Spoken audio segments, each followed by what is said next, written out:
right here. Experience, service, and accessibility. That's how WSFS has become the largest locally headquartered business lender in the region. We're WSFS Bank, and we stand for service. How can we help your business grow? To learn more, visit WSFSbank.com. Member FDIC. Headlines you can't get through your day without. On Power 101.7. All right, 6:37. A lot of stuff to talk about. Jess, what you got? All right, here we go. The annual week-long United Nations General Assembly begins today in New York City for the first time in 2 years. Wow. After all the addresses were pre-recorded last year because of the pandemic, this year world leaders were given the choice of coming to New York or appearing online, and more than 100 of the leaders decided to appear in person. The U.S. requires a vaccination or a recent negative COVID-19 test for entry. Meanwhile, the UN complex in Manhattan is operating on an honor system in which anyone entering a test that they don't have symptoms and they have not tested positive in the last 10 days. Among those speaking are, right now, the first day, President Joe Biden. Okay. All right. Also, the administration said yesterday that the U.S. would take in about 125,000 refugees and their families next year, fulfilling a pledge that President Biden made to raise the refugee number cap that had been cut to 15,000 under the former president, the lowest number since the 1980 Refugee Act took effect. The administration said that it would focus on several key groups, including Central Americans, Afghans at risk due to the affiliation with the U.S., LGBTQ refugees, and members of another ethnic group targeted by the Chinese government. Also, Pfizer said yesterday that its COVID-19 vaccine is safe and effective in children ages 5 to 11, and they will seek the U.S. authorization of this age group very, very soon. Pfizer tested a dose of about 1/3 of what's given in the current shots, but after 2 doses, the children developed antibody levels just as strong as in teens and young adults that got the regular strength shots. Company senior VP Dr. Bill Gruber told the AP that the side effects were similar or fewer than those that the teens actually get. You will experience a sore arm, possibly a slight fever, and some achiness, but besides that, they have not seen any other side effects. So the same as the adults, pretty much. Yes. Okay. Also, the administration is easing pandemic travel restrictions to the U.S., saying yesterday that foreigners will be allowed to fly to the United States if they have proof of a COVID-19 vaccination and a negative COVID test. The new rules will take effect in November. The eased restrictions will replace a patchwork of rules that had been banning non-citizens who were in the UK, European Union, China, India, Iran, Ireland, Brazil, and South Africa in the previous 14 days. All right. Also, a San Antonio doctor who said that he performed an abortion in defiance of Texas's new law banning the procedures after 6 weeks, essentially daring someone to sue him under the law's enforcement mechanism that allows anyone to sue someone who facilitates an abortion, was in fact sued on Monday. Wow. There were 2 lawsuits brought against the doctor. His name is Dr. Alan Braid. He filed them separately by former attorneys in Arkansas and in Illinois, and they both said that they were not anti-abortion but sued to force the courts to rule on the new law. Braid wrote in the Washington Post that he performed an abortion on a woman on September the 6th who was beyond 6 weeks. Okay? And when you hear the 6 weeks, for people who don't understand it, that means they basically made abortions illegal because 99.9999% of the time, you don't know you're pregnant at 6 weeks. Right. So Texas has made to where you can't get an abortion for the most part. Beyond 6 weeks. Yeah. So basically, there is no choice Yep. in Texas. And so now this doctor is being sued. So then they made it so they could sue if somebody did it. They could sue the driver, the person who drove you to the clinic to get the abortion. Up to a $10,000 fine. Yeah. I don't know about all this. Yep. I mean, I don't know.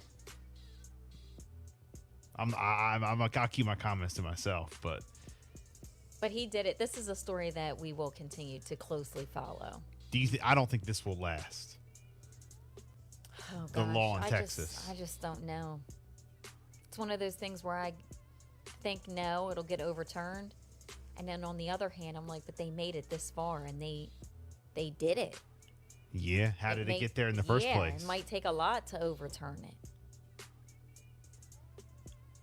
So, but I think many more lawsuits will come, and this isn't the end of it. Texas figured out a way to make abortions illegal. They did. And that's it.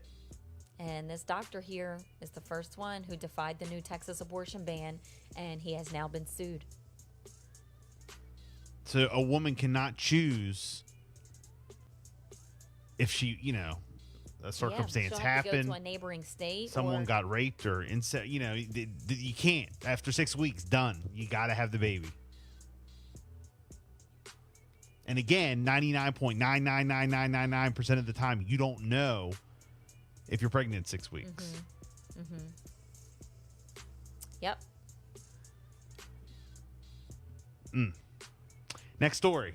All right. So we've been following this story. The FBI said yesterday that they searched the family home of Brian Laundrie, Gabrielle Petito's fiance.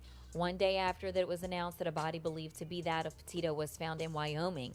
The FBI had a search warrant for his parents' home in Northport, Florida, and they were removed from the home before the search and then brought back inside for questioning. A number of items were removed from the home and a car was towed away. Meanwhile, investigators are still searching for him, who disappeared about a week ago on Tuesday. He had refused to talk to investigators or to Petito's family after returning home alone earlier this month from a cross-country van trip with Petito, and she never came home.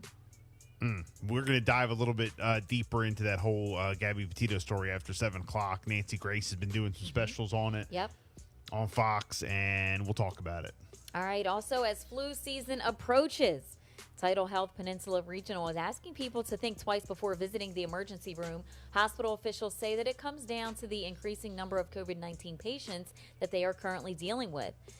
I think that we just have such a high volume right now that we're a little bit more concerned about it. We need to see people who unfortunately need to be in the hospital and much sicker than the average person, said the chief of the COVID-19 response team, Dr. Chris Snyder. Dr. Snyder also says right now, Tidal Health Salisbury location is dealing with levels similar to what they saw back at the beginning of the pandemic. Dr. Chris Snyder also says that people should remember that emergency rooms are for exactly that, emergencies. He says that people should remember that there are alternatives to paying a visit to the ER. Talk to your healthcare provider first before making a decision to go to the ER. Also for BB, they're going to be hosting a free flu vaccination clinic in Sussex County. All right, officials say that since the demand has outpaced the supply last year, clinics will be announced 2 weeks in advance, and they're going to give you certain windows running starting September through November. And while COVID-19 is still active, the CDC recommends that everyone 6 months and older get the flu vaccination to protect themselves. And in Wycomico County, this is a story that I came across. There was a different outcome at the Wycomico County Board of Education meeting last night. Last week, the meeting was canceled because some parents refused to wear a mask, all right? And the conversation continued as the board met to hear public comment after the announcement of the mask mandate for all Maryland public schools last week. Parents and community members were present and say that they've been reaching out to board members. On August the 11th, I sent each and every board member an email, said Mrs. Lewis. She said one parent said that, wow, this adult gets to wear a mask under their chin, but does that mean that my child can? Of course not, because it's a do as I say, not as I do thing. Rules for thee and not for me. Apparently, while in the meeting, board members did take a vote on where they stood in terms, and it ended with a 5-2 vote. Superintendent Donna Hanlon says that despite the parents' concerns, the start of the school has been very, very positive. The mandate will remain in effect for 180 school days. Okay, well, and then they're going to revisit it, like every month, supposedly. Yeah, I think that now that, kids 5 to 12, they're going to be able to, get the vaccine in the next couple weeks. I think schools are going to start easing the mask restrictions.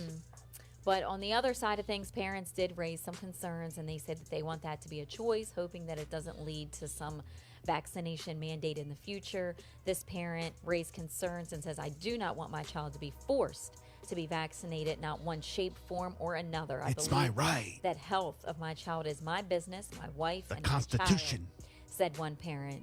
I'm going to ask you to do the right thing. I'm going to tell you that we're going to handle this by the state, and we're going to remove your excuses from you, said one parent.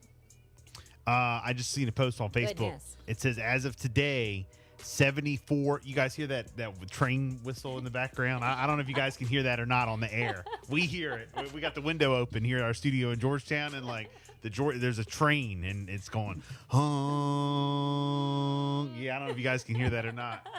6:47 wake up call, y'all. No, but I see the post on Facebook. As of today, 74.7% of the USA population over 12 has at least one COVID-19 vaccine. Several thousand people each day are getting the jab, and it's going to start to make a difference. It already is in states with high vax rates, West and Northeast U.S. Kids 5 to 12 will be able to get the jab around Halloween at the end of the year. Should finally see the end of the pandemic for those who are vaxxed. Oh, good. So, Okay. I like it. Well, they do say, though, they ended the meeting saying that regardless of the mask or the vaccination, board members are stressing that the students and the faculty are very happy to be back in school. Oh, absolutely. Oh, hell yeah. They wanted to end it on a positive note. Yeah. No, we're done not being in school. Yeah. Everyone is very happy the online and all that. to be back. The old online schooling. No, we're done with all that. No, we're done here. We're back. We're in school now. Yeah. Hey, it is a bill. Look, if I had to choose between, wearing a mask and being in school or not wearing a mask and having to get sent home, no, we're wearing a mask. We're going to be in school no matter what. Yep. So, it's a Bill and Jessica show. Sports up next. Here's a little Tekka. Good morning.